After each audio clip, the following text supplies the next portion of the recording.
Hi, I'm Mike Ganade, and welcome to the Merchants of Magic How to Play video and demo. I just got this prototype in the mail, and I'm very excited to set it out on the table for you and show you not only how to set up the game, but how to play it, and then you can watch a full playthrough as well. So I hope you enjoy it, and you're looking forward to the game as much as I am. To set up Merchants of Magic, the first thing you're going to want to do is place the dice in the center of the table in easy reach of all players, along with the potion tokens. Then you're going to want to shuffle the orders deck.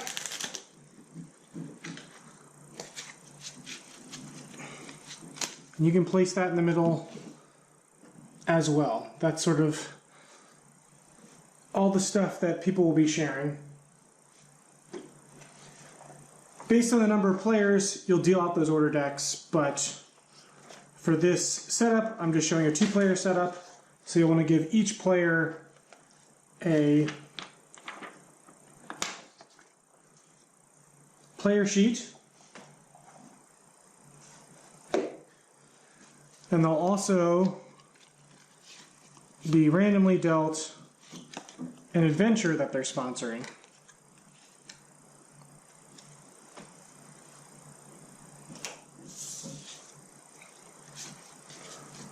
Last but not least, you'll want to take the mastery cards and separate them into sort of the magic research ones and the crafting ones.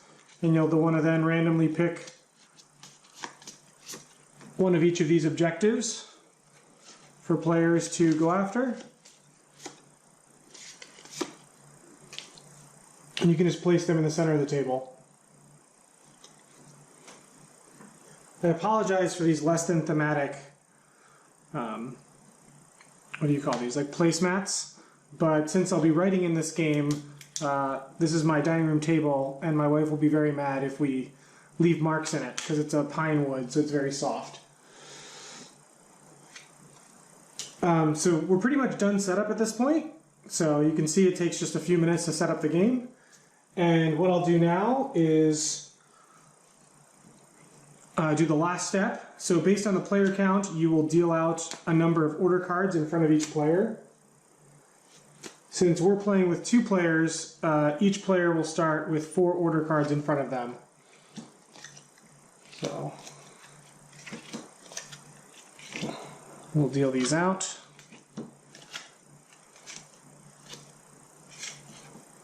Obviously didn't get a good shuffle there with 3 helmets, so.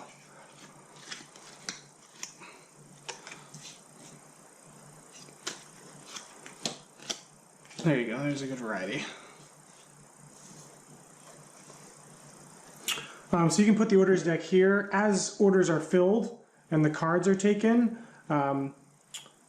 new cards will come in and rotate around as these sort of represent the customers looking for these items, and they'll move along, they'll move around in the shopping zone, sort of shopping at all the different shops looking for the wares that they're looking for. So now that we're done setup, we can run through. What I'll do is I'll teach everyone how to play the game, going through a round, and then the remainder of the video will just be a playthrough of the entire game, so people can see, so you can skip ahead to final scoring if you just want to learn to play. One of the things I left out of setup, of course, is that you can write down, you know, a shop name on top of your sheet. And I'll make up a, we'll say my wife's playing Rose over here. I probably won't play for Rose, even in the playthrough, but I will have her here just because I'd rather show a 2-player game with how the cards move rather than the 1-player game.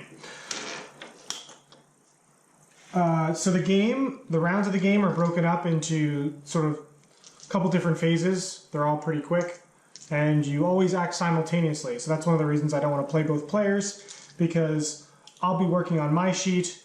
I don't want to have to be doubling the length of the game because I can't actively work on both shops. So the first thing you do at the start of a round, it's the resource phase. You roll these dice. And since we have 2 purple, the dice aren't final colors, they're just sort of substituted in for what I have. This is a prototype copy, so forgive this purple D10. It's the only one I have lying around. We recommend that players write down the numbers of the dice in their player sheet. So I can write a 4, 5, 1, and a 10. There's 10 rounds of the game, so having everything on the sheet, it's just an easier way to mark off and make sure you're not, breaking any rules.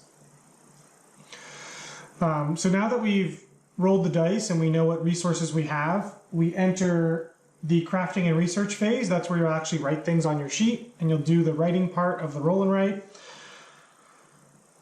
Basically, each of these numbers represent materials. So you'll see steel, wood, leather, elemental, arcane, and wild magic. And you'll use those dice values to check off these circles or mark these circles on your sheet. In general, higher numbers are better on the left side. So you'll see that, it says 3 and has this little arrow above it. Whereas on this side, it says 6 and has a little arrow on the bottom. This means 3 or greater, or 6 or 6 or lower. So the high dice, when you get a low number like this D10 with a 1, that is much more advantageous than high numbers on high dice. But you can see based on the dice, you can use these dice in each of these columns. So basically, each round during the crafting and research phase, you're choosing 2 of these dice to use to mark things on your sheet. One of the things you'll want to pay attention to are what customers are looking for in front of you. So obviously, to get this Helmet of the Dwarves card, I need to craft not only helmet, which is down here under armor, I also need to craft the Of the Dwarves enchantment, which is over here on the right side. Once I complete both of those lines, checking off all those, marking all those circles, then I can capture that card because I have the resources to craft that item. So these cards will move every round, so you do sort of want to pay attention to what you have in front of you and what's coming in. Not only that, you'll also have a sponsored adventurer who is looking for 3 specific items. So you're going to want to work on those as well. Each adventurer is based on an enchantment, so you'll see the enchantment icon here. So the witch is focused on fiery things, whereas the barbarian obviously is focused on things from the orcs enchantment. So those are also some other items you're going to want to be working towards if you can't manage or things in front of you don't work out. So I'm going to go ahead and use my dice. You typically can use 2 dice a turn.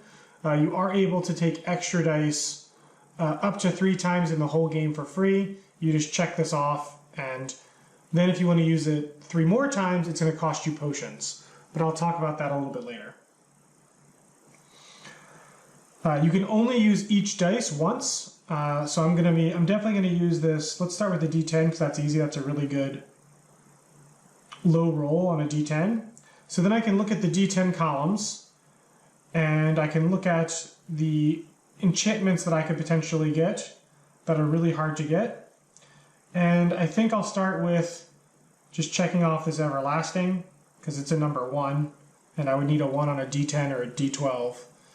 So that's pretty hard to get. And I do have this Everlasting Backpack of the Dragons. That does require 2 enchantments. It has both a prefix enchantment and an Of the Dragons enchantment. So you'll notice these cards with 2 symbols on them are the more magical items and the harder items to acquire. I think I'll use this D8 as well to mark off, to work towards my fiery, since I know the witch needs fiery. So while I was marking off my sheet, every other player, including Rose, would have been marking off her sheet. Then after everyone at the table, in this case just both of us, is finished marking their sheet, we would enter the mastery phase. That's just where you check if either of you have met these goals. So I'll take a moment to talk about these. These are on the wrong side actually. So you should place these on their mastery side. The first person to mark 5 circles in the arcane column will score 8 gold coins, and the first person to mark 6 circles in the leather material column will become the leather artisan and get 8 gold. So during this phase, if either of us had achieved that goal, we would take those points down at the bottom of our sheet. You'll see there's material mastery and energy mastery. You would mark your points there, 8, and then you'd flip the card over. So people could continue working towards it, they would just get half the points. So anybody in a future round would get 4. So if me and Rose did happen to get 5 circles of arcane energy in the same round, we would both score that 8 points. And then at the end of the mastery round, it's flipped over and is reduced. Then after that, you just enter the customer phase. The customer phase is when customers get impatient and move on. So it just sort of goes around in a circle. This fiery grimoire comes this way and enters my shop.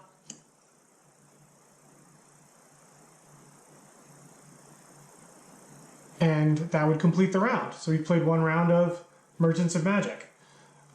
So now we're back at the start. It's pretty simple. There are a few more rules I need to go over because I didn't complete a line last time. So I'll just write these down. We've got a 2, a 4, a 3, and another 10 on that D12.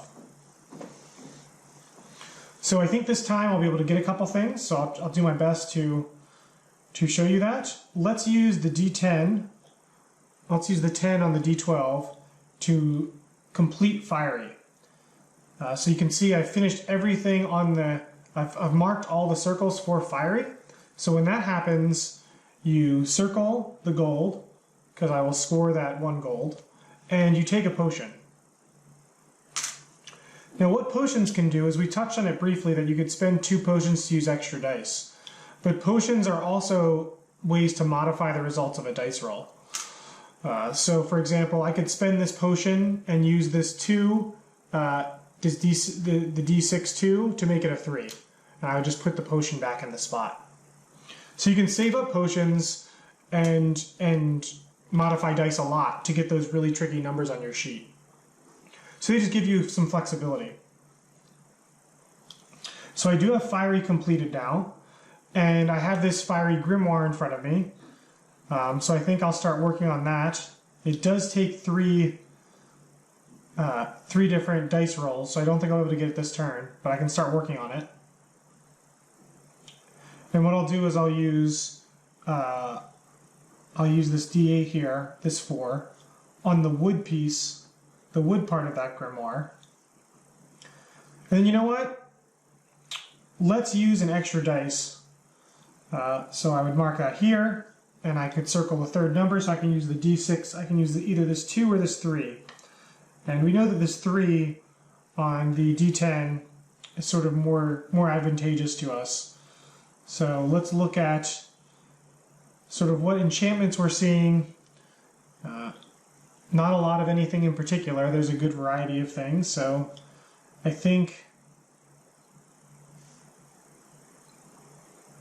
what I will do is I'll start working on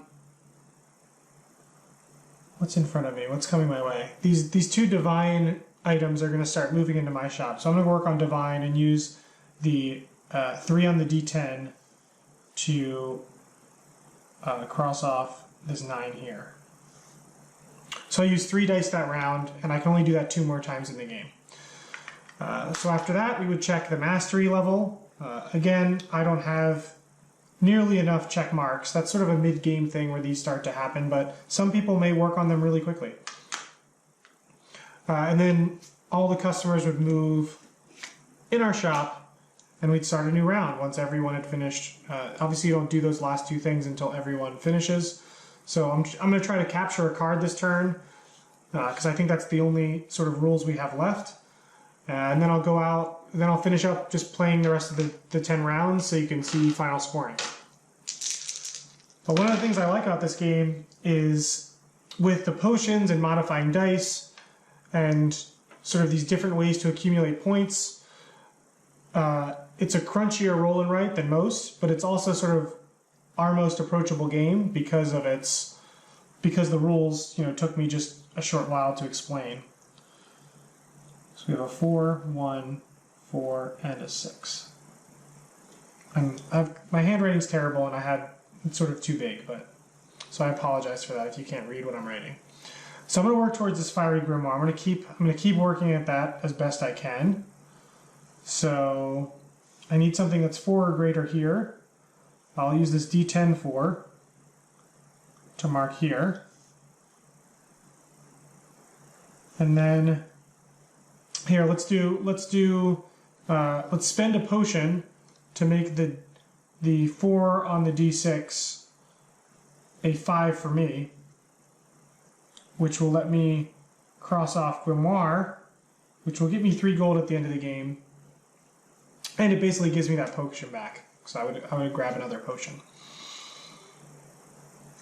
And since I can make fiery grimoires, I can make grimoires and enchant them with fiery spells, I can take this card and sort of put it off to my side of my sheet. It'll come into scoring later. You'll basically count up these cards at the end of the game. And what happens when you fulfill an order is a new order from the top of the deck comes in face down. And then once everything rotates, it will be face up.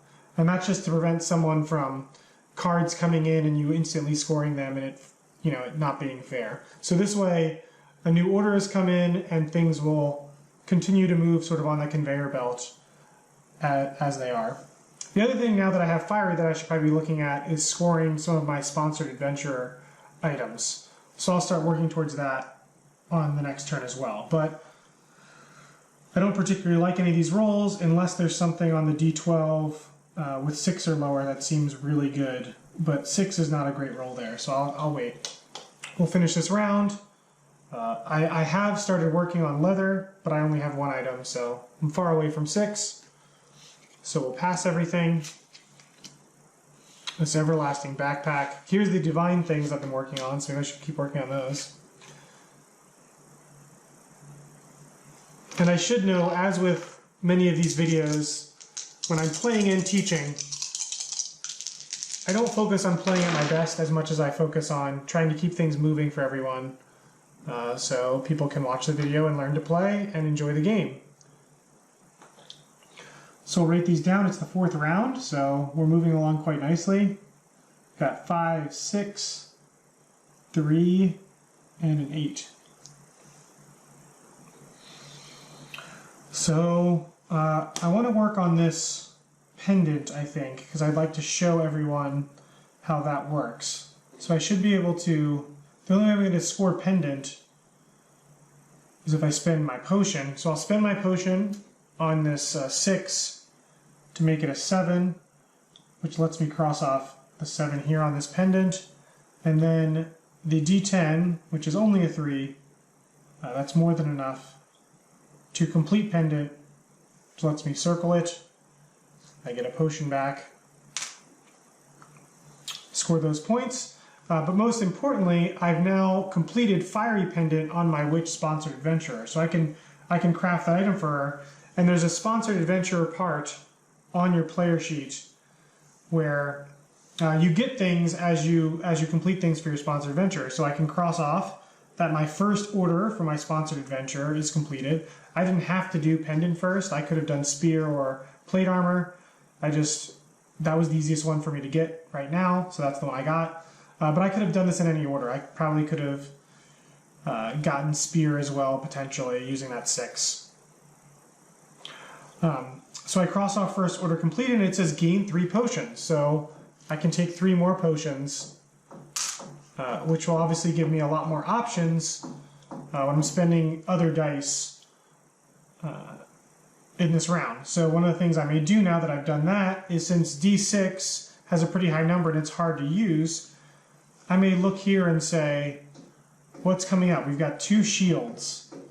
So I'm going to use one of my extra dice to cross off this 5. I'll actually do helmet because helmet's exactly a 5. And I'll score helmet, and I'll get another potion. So you can see as I'm crafting things and unlocking them, basically your store is getting those items in stock. So that's what you're ordering, and that's what you can craft and make for all the people coming in and out, in and around the shops in Merchants of Magic. So with that, we'll close out the round. Leather, I've got 2, and Arcane, I have 1, so I haven't scored any of those. And we'll pass items.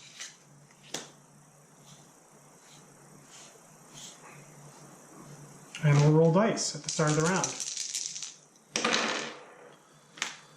So we've got 2, 6, 5, 12. That 12 is not going to be very useful. Shield. So I need Fiery Spear here. I have Fiery Shield here. I've got Divine Ring and Divine Greaves. So I'm going to try to work on Divine. Let's see if I can do anything with it.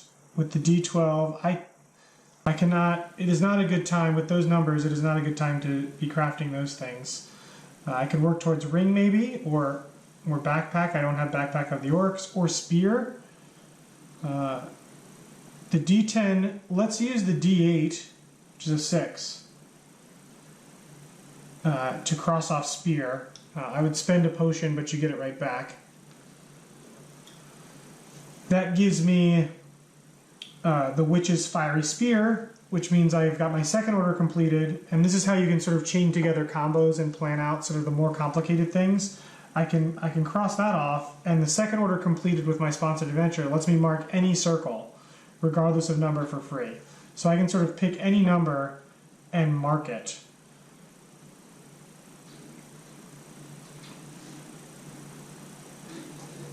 So plate armor is pretty tough. I'm going to do this 8 on plate armor because I would have to spend a lot of potions to get a D6 to be an 8. So there's some of these numbers that you can only hit by spending potions. And it's sort of, in general, it's laid out that the easier things are at the top and the harder things are at the bottom. And then for my other dice that I'll spend, I'll use this 2 on the D6 to start working on this ring. So once everyone sort of puts their pencils down, we would check here, then everything moves.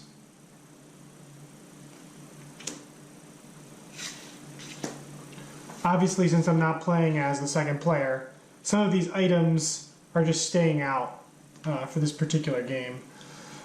Whereas I'm sure a player who's actively playing would be taking some of these items off the board. But for the purposes of teaching the rules, I thought this would be easier and quicker. So we need to roll dice. We are halfway through the game. We rolled a 2, a 4, a 10, and a 12. So magic is very hard to do with those types of things. I would like to use a charm. So just to show you guys some more stuff, I'm going to use this 4 to glamour the potion supplier. And instead of gaining 1 potion for completing this row, this is a way for you just to get more potions. You get to take 3. So I used this D8 4, and then I really want to try to get this Fiery Shield. So let's spend 4 potions to make this 2. Oh, I've got to spend more than that. I want to make that 2 and 8. So I'll spend all those potions so I can mark this shield location here. I couldn't, you know, I could have used the D4 and spent less, but just to show you guys how different things work, I'll do that. And you know what? I'll spend my last free dice on this D10 because it will get me bracers, which will get me a potion. Okay, leather. 1, 2, 3, 4. I need 6. So if I do 2 more leather, I'm working towards that leather artisan. Magician, I am still just 1. So I haven't been doing a lot of magician-y things.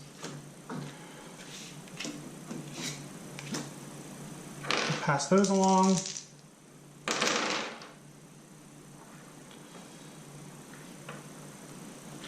And I only have the fiery plate armor over here on my witch. So if I finish that, I will score, you know, if I get all 3 of her orders finished, I will score her coins at the end of the game. So I shouldn't forget about that either. So we have a 1, an 8, a 7, and a 9. D12 really has not been rolling in my favor this game. Alright, fiery shield. I'm going to spend 2 potions on the D6 to make that 1 a 3, which will get me the shield. I get a potion, lets me grab this.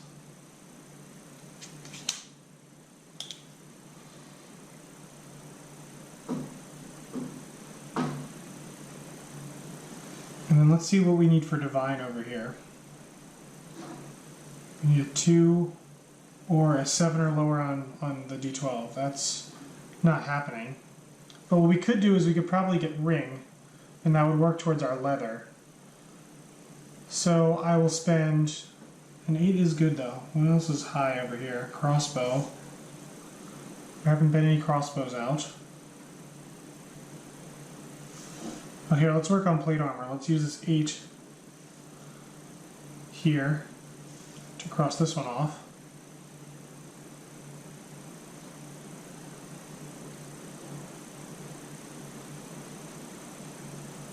And then let's spend my 2 potions to show you that, to use another dice. I don't know which dice I'm using, I just want to show it to you, so I'm going to use one of them. And we have a lot of orcs and elves. Let's use this 7 on of the orcs.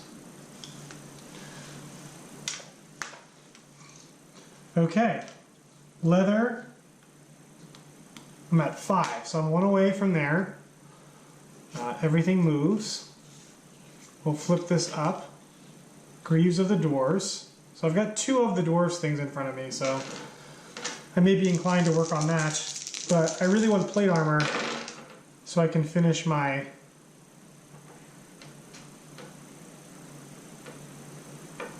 sponsored adventure and I don't have to think about that anymore. High numbers: 6, 7, 9, 8. 2 or greater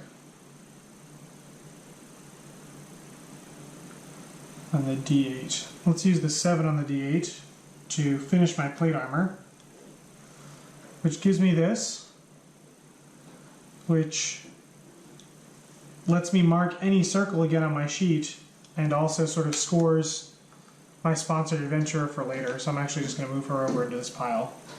I'll keep her separate. I like looking at her. And it lets me mark any circle.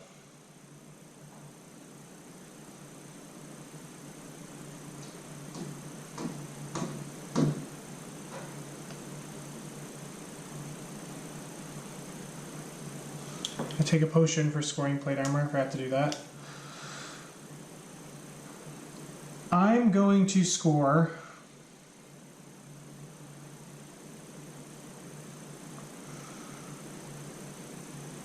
let's work on getting more cards. So I'll use that to get of the orcs.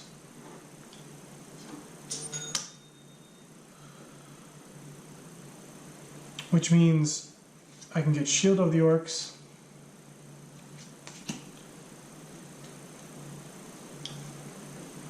And I can use another die as well. There haven't been any swords out. I could get sword. I could get staff. I haven't seen any staffs. Got these greaves.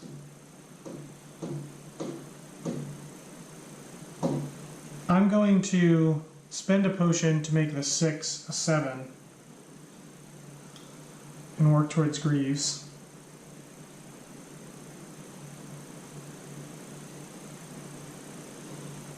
And that's it. I could use extra dice, but I'm out of potions, so it's not going to happen. I did not check off another spot in leather, and magician is arcane. I still only have one arcane, so I'm really falling behind on the magician thing there. These would all move. I would flip this over, so we'll get to see some more cards. There's a pendant of the dwarves. So of the dwarves now, it's sort of a valuable enchantment. Okay, so I didn't write the numbers down. Second to last round, we have 4, 5, 7, and a 7. I'm going to use the 7 on the D12 to work on Divine.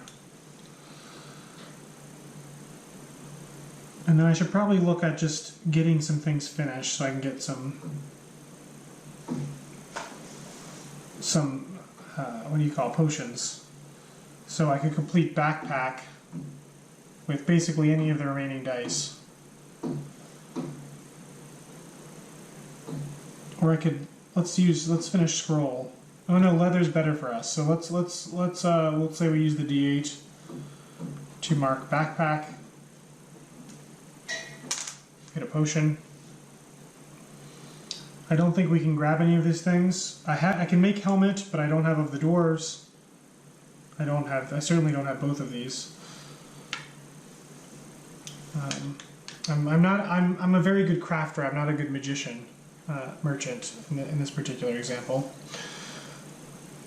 So leather artisan, leather, 1, 2, 3, 4, 5, 6. So I have 6. So I would write down here in material mastery that I have scored 8, and I would flip the card over for 4 points for anyone who got it in a round after me. And then we would roll dice and pass cards. I know I'm going a little out of order. I'm just...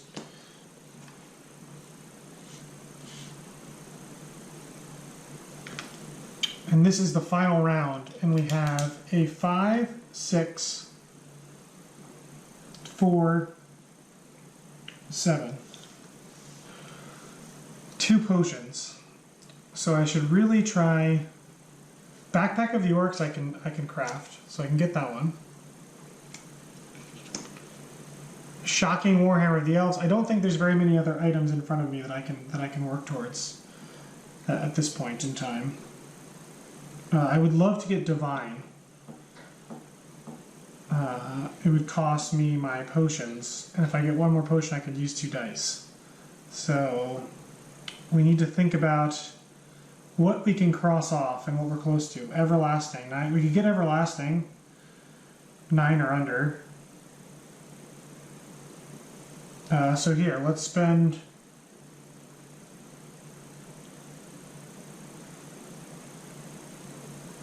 Let's spend this 7 on Everlasting to score it. We get a potion. D10 4 or under. See if we can get anything here. 4. One of the things I should mention is down here under the charms. This is all.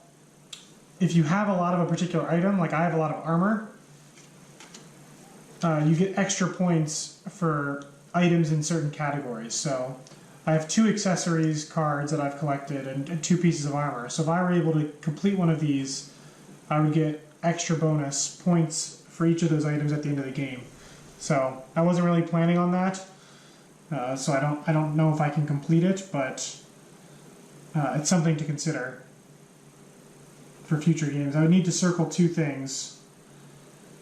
Greaves. I could definitely do Greaves. What I'll do is I'll spend a potion to make the D10 the 4 or 5. I get that potion back to get Greaves. And then I could spend this to get one more thing.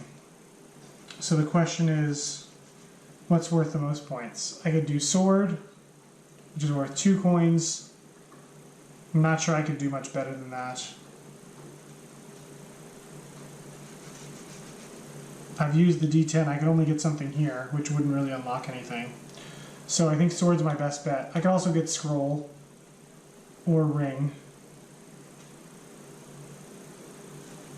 But I won't be able to get enough potions to do both. So I'll spend 3 potions to use an extra dice. And I'll use this 5 to make a sword out of steel. And that's the 10th round. Merchants of Magic is now completed. To the way you get your final score, sort of all on the bottom here. Crafting, you just look up this line and you count everything up. So there's 1, 2, 3, 6, 7, 8, 9, 10, 15, 24. So as I was saying, I'm a good crafter. My spell research is not going to be as good. You go down this line. 1, 3, 6, only 7 on spell research. And then energy mastery, I don't believe I was a magician, master magician. It was 5 circles in arcane. I have 1. I still have just 1, so I would get a big 0 there. Completed orders. My completed orders are these cards I've collected. So you can see I've got 4 points there, 4 coins there, 2, 3, so that's 13.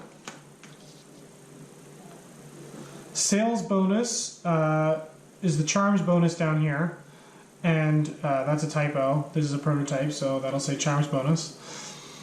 And I don't have renowned accessories or weapon prestige. You can see these bonuses per card, so that's a 0 for me. Sponsored adventure, I did get all of their items. I got the pendant, spear, and the plate armor, so I will get those 6 points. And then you just add everything up. So, 15 here, that's 39 when you add it there. 0, we'll add it here first, 45, 58 I believe. So that would be my total score. And then hopefully, if I made the most gold, I would be the winner of Merchants of Magic. So I hope this video has shown you how to play the game and answered any questions you have about the gameplay. It's really interesting when you have a big group of people to see how everyone's store sort of is completed in different ways. You can never mark off every circle, so it's a matter of maximizing and fulfilling orders, which I did a really poor job of, and trying to cross off everything on your list of things to do while trying to score the highest score you can. So thank you for watching. If you're interested in pre-ordering Merchants of Magic, it is part of the Set a Watch Swords of the Coin Pledge Manager currently, and shortly after that, once that is closed, it will move over to, it will eventually show up on our website at rockmanorgames.com. But in the meantime, hopefully you can be excited about getting this game and playing and enjoying it. Thank you so much for watching.